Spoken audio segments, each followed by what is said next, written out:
মোদি পার্লামেন্টকে নিরাপত্তা দিতে পারেনি। যে একটা পার্লামেন্টকে নিরাপত্তা দিতে পারে না, সে দেশকে কী করে নিরাপত্তা দেবে? এ প্রশ্নতে উঠে গেছে। কারণ তিনি পুরনো পার্লামেন্ট নাকি সব কিছু খারাপ, সেখানে জওহরলাল নেহরুরা ছিল, তাই তাকে নতুন পার্লামেন্ট করতে হবে। সেখানটা নিশ্চিত সব ব্যবস্থা, সব আধুনিক, ভারতবর্ষের আধুনিক পার্লামেন্ট।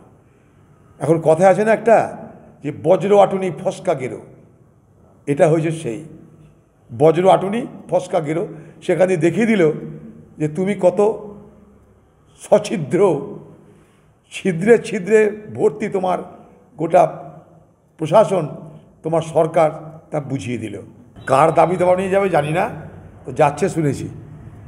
এখন দাবি তার নিজের না দাবি তার রাজ্যের, সেটা পরে দেখবো আমরা কি বলছে না বলছে।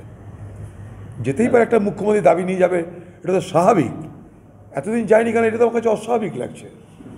এত কাজে তিনি এদিক ওদিক ঘুরছেন, স্পেন ঘুরে আসছেন, ইংল্যান্ড ঘুরে আসছেন, দুবাই ঘুরে আসছেন, দিল্লি থেকে মোদির দরবারের সামনে অনশন অবস্থান করছেন না কেন? টাকার জন্য কেন?